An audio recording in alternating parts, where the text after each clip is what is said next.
안녕하십니까. 자치분권대학에서 미국 지방정부의 기관 구성을 강의하게 된 소진광입니다. 오늘 미국 지방정부의 기관 구성에 대해서 이야기를 할 텐데, 지방정부가 다양성을 다루는 그런 공공단체다 보니까 미국도 이 지방정부의 기관 구성이 굉장히 다양하다는 걸 미리 염두에 두시고 같이 이야기를 하면은 이해가 더 빠를 것 같습니다. 그래서 오늘 말씀드릴 것은 미국 지방정부의 유형별 특징에 대해서 살펴보겠습니다. 그리고 나서 오늘 가장 핵심 주제인 미국 지방정부의 기관 구성에 대해서 알아보도록 하겠습니다.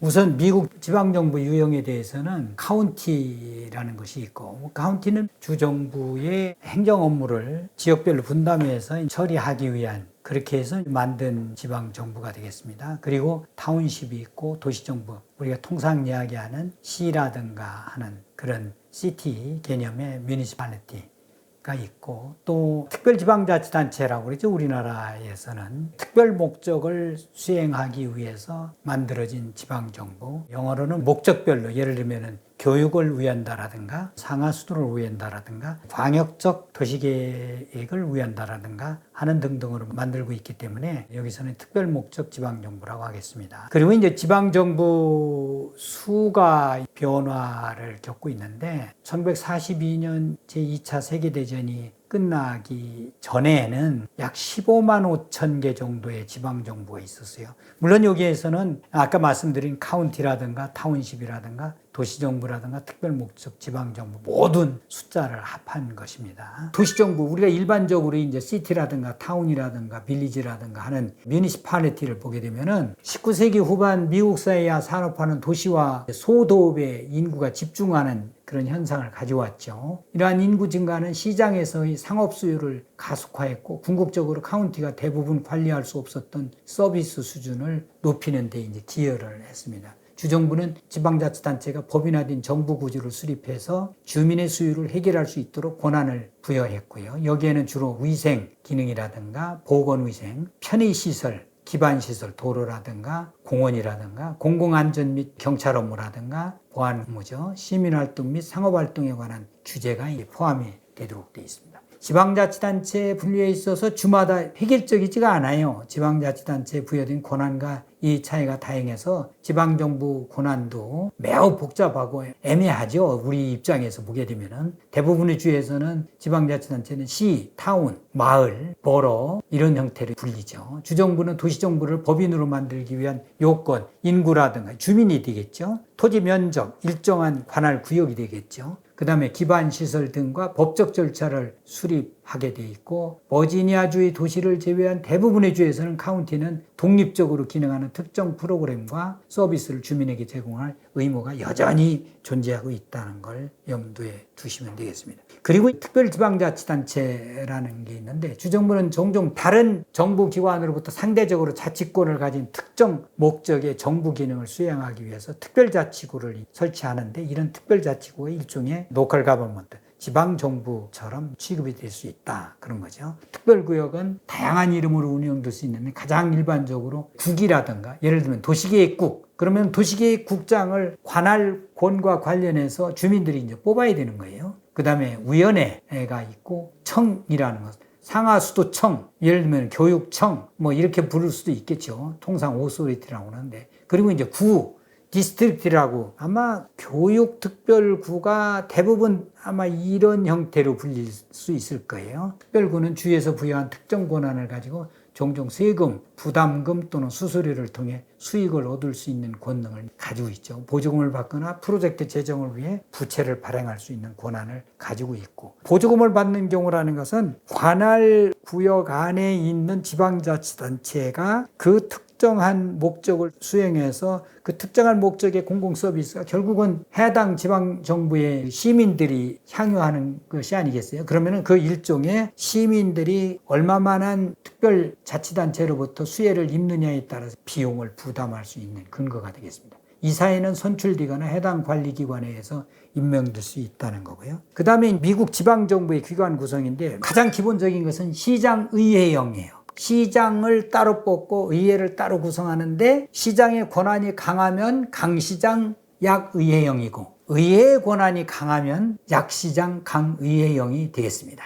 그러니까 모두 시장의회형 지방정부에 속하는 거죠. 시장의회형 기관 구성 형태는 미국 지방정부에서 가장 흔한 거예요. 일반적으로 대도시일수록 급한 업무라든가 여러 가지 빨리 집행해야 될 응급사태가 벌어질 가능성이 높으니까 그런 의미에서 집행부 권한이 강했죠. 그렇기 때문에 대도시일수록 강시장 약의회형 이렇게 형태를 띄었었고, 그에 반해서 중소도시는 커다란 변화가 없거든요. 그렇게 되면은 일종의 시장이 그렇게 응급처치를 할 만한 일이 적어요. 그렇기 때문에 의회 권한이 강해서 강의회 약시장형 이렇게 운영이 되는 사례죠. 그래서 시장 후보자의 유일한 요건은 관할 구역에 거주해야 된다는 겁니다. 주법에 의해 공직 수행에 저촉되지 않는 것은 어느 나라나 이건 상식에 해당이 되는 거고요. 그래서 시장의회형의 어떤 지방정부 기관 구성 형태에서 시장은 관할구역 유권자의 대선거구 단위로 선출하게 되고요. 시의회 의원도 의회에서 선출되고 주민의 이익을 대변하고 정책결정기관으로서 기능을 하면서 집행부를 견제한다는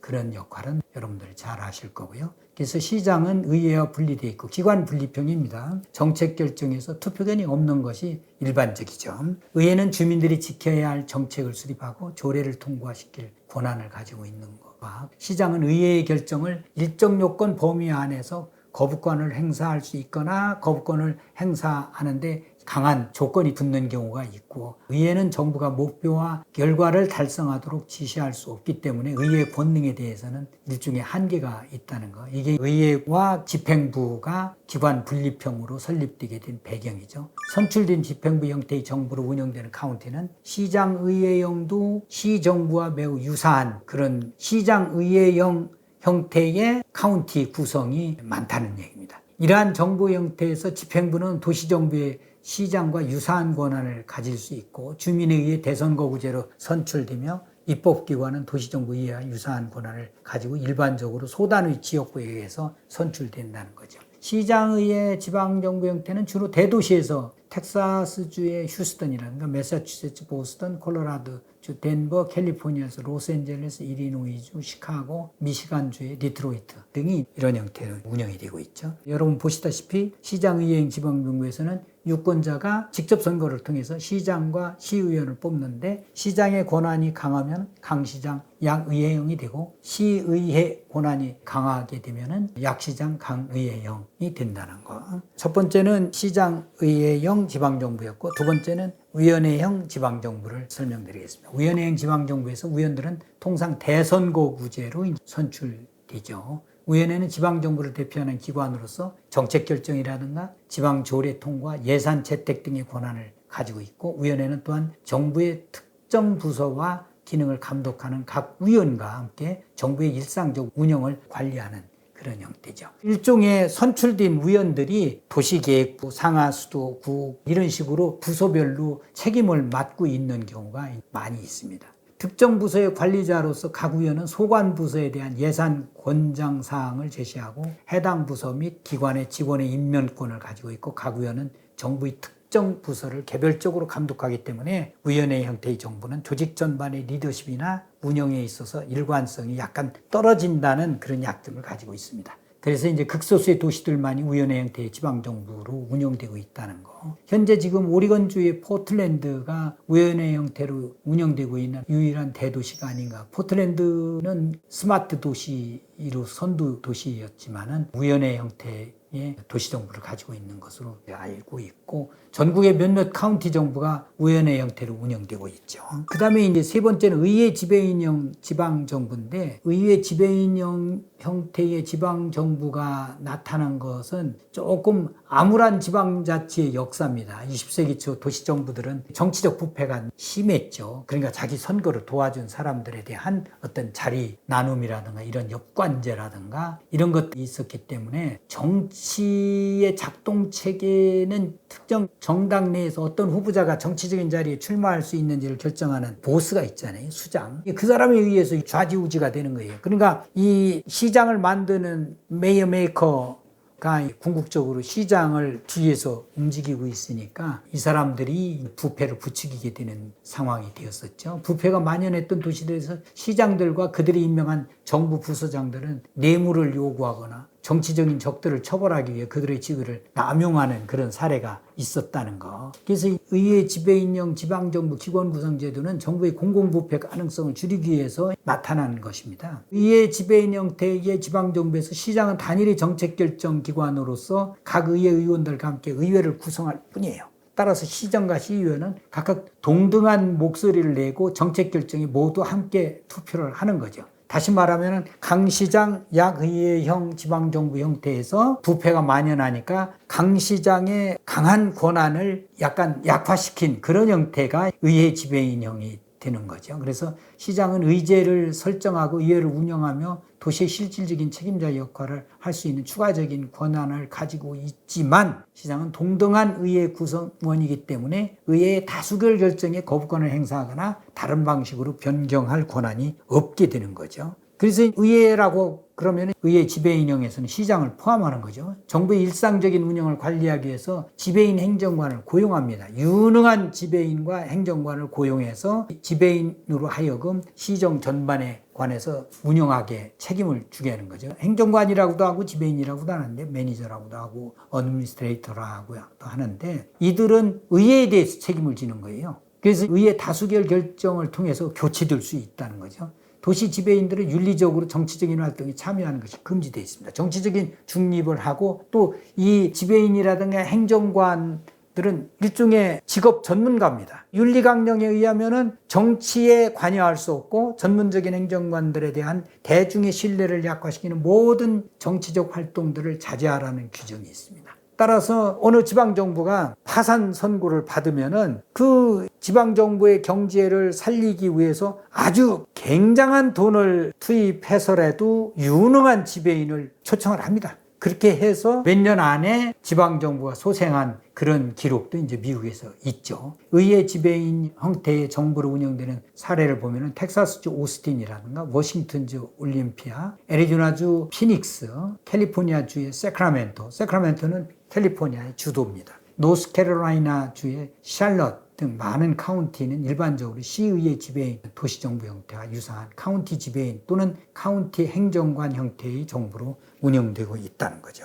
그래서 여기서 보시게 되면은 유권자들이 시의회와 시장을 선출하긴 해요. 그런데 시장의 권한이 별로 없어요. 시의회에서 결정된 것을 그대로 따라야지 거부권이 없다는 거죠. 그리고 시의회에서는 시지배인을 고용해서 시의회에 대해서 시지배인이 책임을 지고 시정 전반을 운영하고 잘못됐을 때는 항상 시의회 다수결의 결정에 의해서 시지배인을 교체할 수 있는 형태로 그러죠. 그 대신 유능한 시지배인이나 행정관을 활용하기 위해서는 시의회가 정치적으로 좌지우지되는 시지배인을 뽑기가 어렵잖아요. 시의회라는 것이 정당에서 후보자를 내기 때문에 공화당 우세 시의회가 있을 수도 있고 민주당 우세 시의회가 있기 때문에 자칫 잘못하면 민주당이 다수를 차지했을 때 민주당 색깔이 있는 시지배인을 뽑고 그러면은 시정 전반에 대해서 합리적인 운영을 시민들한테 공여하기가 어렵기 때문에 시지배인이나 시행정관이 정치적 중립을 선택하게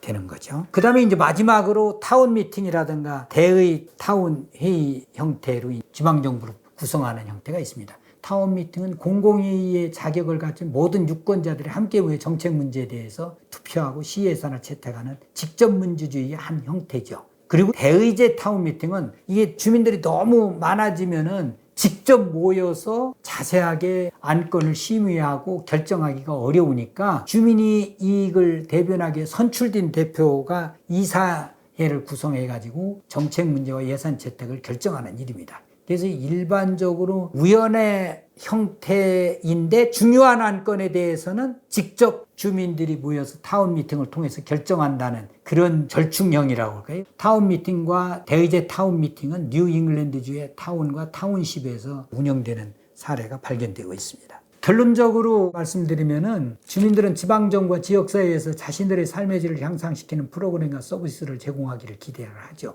우리도 마찬가지 아닙니까? 이건 뭐 미국 사람이나 한국 사람이나 영국 사람이나 다 똑같을 거예요. 모든 형태의 정부에 걸쳐 하나의 공통점은 정부 활동을 결정하기 위해 정책이 투표를 통해 제시되는 민주주의 시스템에 대한 근본적인 신뢰가 있었다는 거. 그렇기 때문에 대표를 선출하건 시장을 선출하건 시의원을 선출하건 위원들을 선출하건 세계 만국이 공통된 것 같습니다. 정부 형태의 차이는 수기 과정을 통해 승인된 프로그램과 서비스를 제공하기 위해 전문가에 의존하는 정도와 지방정부를 이끌기 위해 일반 주민이 직접 행사하는 권한의 수준에서 나타난다는 것. 따라서 전문가에 의존하는 정도하고 일반 시민들이 직접 투표라든가 권한 행사를 통해서 결정하는 거하고는 약간 차이가 있죠. 전문가들은 장기적인 관점까지를 볼 수 있겠지만은 일반 시민들은 장기적인 관점까지를 고려하기에는 약간 한계가 있다라는 거죠. 그래서 어느 나라에 있었던 지방정부가 주민의 뜻에 더 잘 부응할 것이라는 기대가 있다는 거죠. 유권자 다수는 직접 민주주의 또는 대의민주주의를 통해서 어떤 정부 형태가 다른 형태보다 선호되는지를 결정할 수 있어야 된다는 겁니다. 우리나라도 제3차 지방자치법 전부 개정을 통해서 제4조 기관 구성에 대한 다양성 조항을 신설을 했어요. 그렇기 때문에 이제 기관 구성에 대해서는 지방정부의 주민들이 직접 결정할 수 있는 방법은 터놨습니다.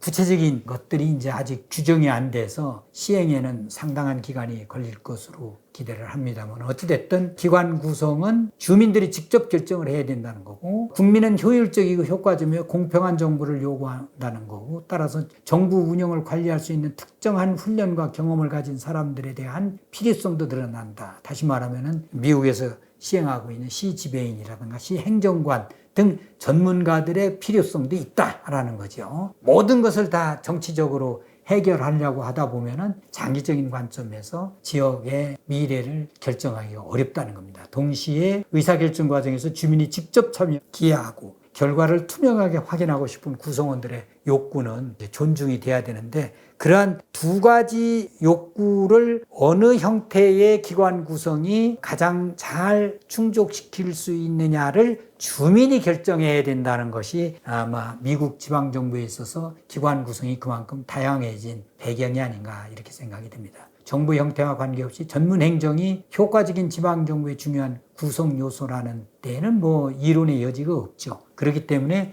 우리나라에서도 시장과 시의원을 주민들이 직접 선거를 통해서 뽑지만 공무원들이 전문가로서 자기가 수행하는 업무에 대해서 장기적인 관점에서 접근할 수 있는 토양이 마련돼야 된다라는 데에는 이론의 여지가 없을 겁니다. 따라서 주민들이 직접 투표를 통해서 정치적으로 결정하는가, 그 다음에 이 전문가가 지역의 어떤 특성을 고려하고 장기적인 관점에서 지역의 미래를 설계할 수 있는 양자 간의 절충안이 잘 조화를 이룰 때 지방자치가 발전할 수 있지 않은가 하는 형태고, 만약 모든 사항을 정치적으로 결정하게 되면은 정치적인 선택을 기대하는 시장과 시의원의 재량권이 늘어날 것이기 때문에 포퓰리즘, 소위 인기에 영합하는 그런 행태로 흘러가서 결국은 지역의 미래가 왜곡될 수 있다라는 우려가 있죠. 그런 점에서 미국의 지방정부가 다양하게 기관이 구성되어 있다는 것을 우리가 공부를 해봤는데 이 공부의 목적은 그렇습니다. 우리나라도 제3차 전부 개정된 지방자치법에 지방정부의 기관 구성 다양성에 대한 특별한 조항을 신설을 했는데 그 기관 구성의 다양성이 주는 의미는 전문 행정 영역하고